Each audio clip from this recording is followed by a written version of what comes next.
ก็ทักทายสวัสดียามเช้าผมพบกับสร้างสุกเกไว้เส้นเก่าเส้นเคยเนาะมาต่อจากคลิปที่แล้วที่บ่สุกอบไม่ให้เป็นทานหรือว่าเผาทานด้วยเตา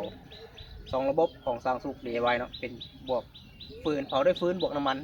น้ำมันดินเก่าหรือว่าน้ำมันดินดำเนาะวันนี้บ่สุกก็จะมาเอาถ่านออกแล้วก็จะเอาไม้ตัวไม้ใส่ถือว่าเป็นการเผาถ่านใส่ในครัวเรือนเนาะเป็นเตาเผาถ่าน200 ลิตรเนาะเดี๋ยวมาเปิดเตาก่อน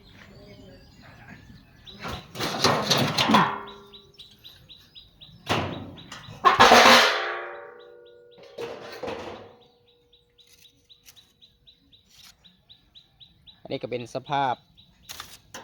ทานเนาะเป็นไม้ไม้มะข้อส้มเนาะ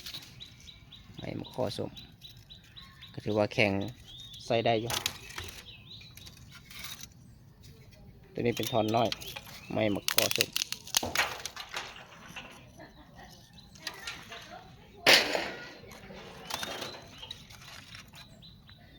ขอส้มเนาะ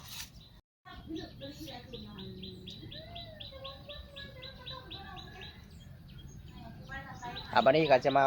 ออกจากเตาสะก่อนเนาะเราจะเอาตรงไม้ใส่เนาะว่าเผาไว้ใส่ในครัวเรือนเป็นทานอันนี้เป็นทานไม้ข้อส้มเนาะ